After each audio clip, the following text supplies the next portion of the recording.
안녕하세요. 오늘은 2월 10일이고요. 함께 읽을 말씀은 요한복음 14장 말씀입니다. 내가 곧 길이요 진리요 생명이니 너희는 마음에 근심하지 말라. 하나님을 믿으니 또 나를 믿으라.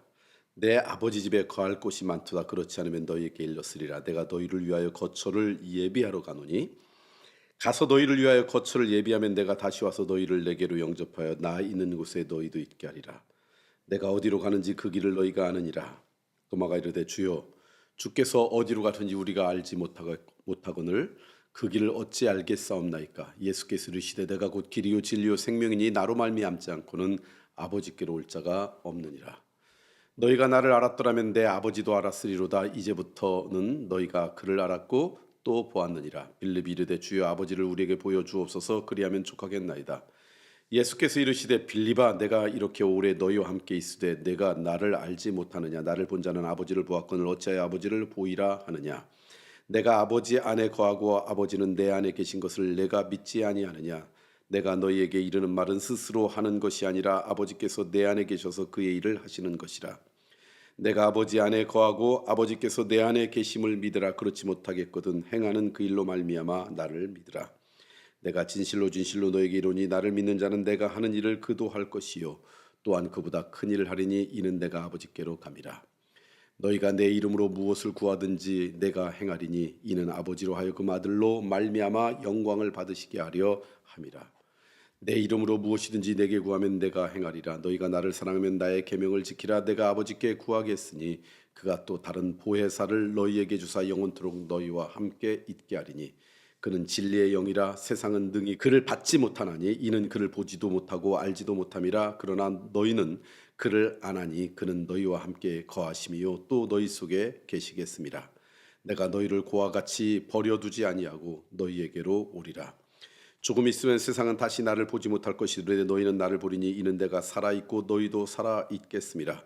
그날에는 내가 아버지 안에 너희가 내 안에 내가 너희 안에 있는 것을 너희가 알리라. 나의 계명을 지키는 자라야 나를 사랑하는 자니 나를 사랑하는 자는 내 아버지께 사랑을 받을 것이요 나도 그를 사랑하여 그에게 나를 나타내리라. 가룟인 아닌 유다가 이르되 주여 어찌하여 자기를 우리에게 나타내시고 세상에는 아니하려 하시나이까.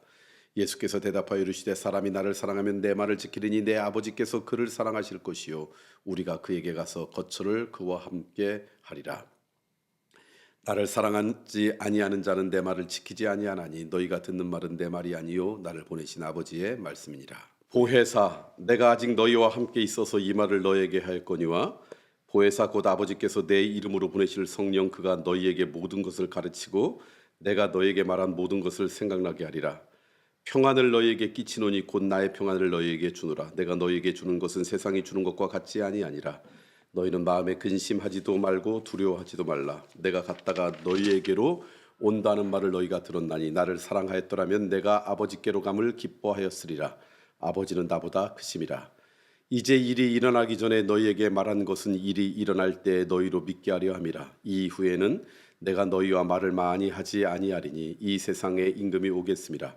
그러나 그는 내게 관계할 것이 없으니 오직 내가 아버지를 사랑하는 것과 아버지께서 명하신 대로 행하는 것을 세상이 알게 하려 함이로다. 일어나라 여기서 떠나자 하시니라. 요한복음 14장 말씀 여러분과 함께 나누었습니다. 첫 번째 여러분과 함께 나누고 싶은 말씀은 이렇게 말씀이 시작해요. 너는 마음에 근심하지 말라. 하나님을 믿으니 또 나를 믿으라.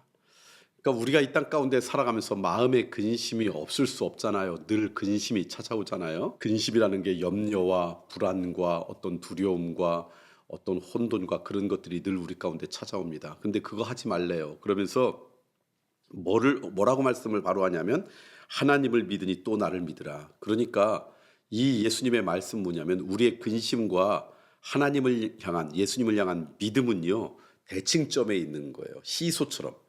하나님을 향한 믿음이 아주 강해지면 근심은 당연히 적어지고요. 하나님을 향한 예수님에 대한 믿음이 적어지면 당연히 근심은 많아지고 그게 지금 예수님의 이 말씀이에요. 그러니까 우리들이 어쩔 수 없이 근심과 염려 가운데 살아가는데 그 근심과 염려로부터 자유로운 것은 그 근심을 묵상하고 어떻게 하면 이 근심을 없앨까라고 하는 것보다 하나님을 향한 우리의 믿음이 더 커지도록 예수 그리스도를 믿는 믿음이 오늘 우리 가운데 더 확장되도록 하는 게 근심을 줄이는 비결이다. 그래서 여러분들이 신앙생활하면서 근심이 오면 그것이 종종 말씀드리는 것처럼 여러분의 기도의 제목이 되어서 하나님 앞에 기도하고, 그래서 하나님에 대한 신뢰와 믿음이 더 커져서 어느 순간 나도 모르니까 근심 가운데 있는데 근심이 더 이상 느껴지지 않는 인생, 그러면 참 좋지 않을까. 그래서 우리의 신앙에 하나님을 향한 신뢰, 믿음이 높아지면 우리의 근심이라고 하는 바위 위를 우리가 항해해서 가요. 그런데 하나님을 향한 우리의 믿음과 신뢰가 낮아지면, 그러면 어느 순간 우리의 삶 가운데는 바위가 올라와서, 근심이라는 바위가 올라와서 여기에 부딪히게 되는 거죠. 그러므로 하나님을 향한 믿음이 여러분 가운데 더 커져서 근심이 좀 적어지면 좋겠다. 두 번째는요, 예수님께서 이렇게 이야기해요. 내가 이제 아버지께로 가겠다. 그러니까 남겨진 제자들이 그럼 우리는 어떻게 살아요? 라고 하는 그런 고민이 생길 거 아니에요. 그러니까 예수님께서 이렇게 해요. 보혜사를 너희에게 하나 아버지께서 보내주실 것이다. 보혜사는 어떤 분이냐? 진리의 영이다.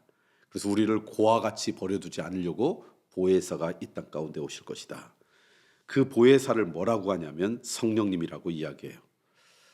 그러므로 예수님께서 이 땅을 떠나시지만 보혜사 성령님께서 진리 영이신 그분이 오셔서 우리를 고와 같이 내버려 두지 않으실 것이다. 이게 예수님께서 말씀이고요. 그러니까 예수님께서 하나님 아버지께로 간 다음에 우리와 동행하는 예수 그리스도의 영, 하나님, 그분 어떠면 성령 하나님이에요. 그리고 그분이 하시는 일은 진리를 깨닫게 하고요. 무엇보다 우리를 홀로 살아가지 않도록 고아처럼 내버려 두지 않은, 아버지가 없는 우리 하나님 아버지로부터 떨어진 그런 안타까운 인생이 되지 않도록 우리를 돌보시는 분이시다. 그 믿음이 우리 가운데 있으면 좋겠어요. 그래서 내가 그리스도의 믿음 가운데 있을 때마다 늘 보혜사 성령께서 나와 함께 동행하시면서 진리를 깨닫게 하신다 라고 하는 그 믿음으로 오늘도 성령님과 동행했으면 좋겠고요. 왜 그분을 진리의 영으로 하는가 봤더니요, 오늘 26절 말씀에 그래요. 그 성령님께서 하시는 것이 하나님의 말씀을 우리한테 가르쳐도 주시고, 그리고 예수님께서 우리에게 하신 말씀을 생각나게도 하시고, 그래서 그 성령님이 도와주실 때 하나님의 말씀도 깨닫고 주의 은혜도 깨닫게 되고 주님의 말씀도 우리의 삶 가운데 생각나게 하신다는 거예요. 그러므로 여러분이 늘 보혜사 성령님과 동행하는 그런 복된 인생 되었으면 좋겠어요. 마지막 하나 더는요, 그 보혜사 성령님이 우리 가운데 주시는 것 중에 하나가 평안이래요. 근데 그 평안은 세상이 줄 수도 없고 알 수도 없는 평안이래요. 그분이 주시는 평안만이 진정한 평안이래요. 저는 오늘 하루 살아가면서 성령께서 우리에게 주시는 그 평안 가운데 거하는 기쁨이 있길 소망합니다. 오늘 2월 10일 날 월요일이어서 교회에서 다른 사역은 없고요. 지난 주말에 있었던 사역 가운데 하나 말씀드리면요. 어제죠, 주일날 대전에서 다음 세대를 섬기는 목자분들이 모여서 함께 기도 모임을 가졌고요. 특별히 금년부터 새롭게 다음 세대를 섬기는 신임 목자들이 오셔서 그분들을 축복하고 또 어떻게 목자 역할을 잘 감당하는지를 나누는 그런 시간을 가졌습니다. 그래서 제가 다음 세대를 섬기는 목자들이 얼마나 많나 봤더니요, 대전은 금년 들어서 이제 새롭게 내가 목자를 하겠습니다 한 분이 약 40명쯤 되고요. 영유아 유치부터 시작해서 청소년부, 고등부까지 있는 모든 목자분들을 합쳤더니 약 200명쯤 돼요. 참 귀한 분들입니다. 이분들의 헌신과 수고로 인해서 저희 교회의 다음 세대가 미래가 잘 자라고 있다. 얼마나 귀한지 모르겠어요. 세종을 보니까 영유아 유치부부터 청소년부까지 목자가 대략 150명쯤 되고 금년에 새롭게 이제 헌신한 목자가 한 20명쯤 돼요. 세종도 이제 새로운 그 목자 기도회를 작년 연말에 이미 했고요. 이번에 하진 않았지만 우리 다음 세대를 위해서 많은 분들이 이렇게 헌신하고 있다. 그렇게 여겨 주시고요. 여러분 오늘은 우리 다음 세대를 위해, 다음 세대 목자를 위해서 기도해 주시면 참 감사하겠다라는 생각이 듭니다. 오늘 하루도 성령 하나님께서 여러분의 삶 가운데 찾아오셔서 주시는 평강이 충만히 임하는 복된 하루가 되시길 간절히 소망합니다.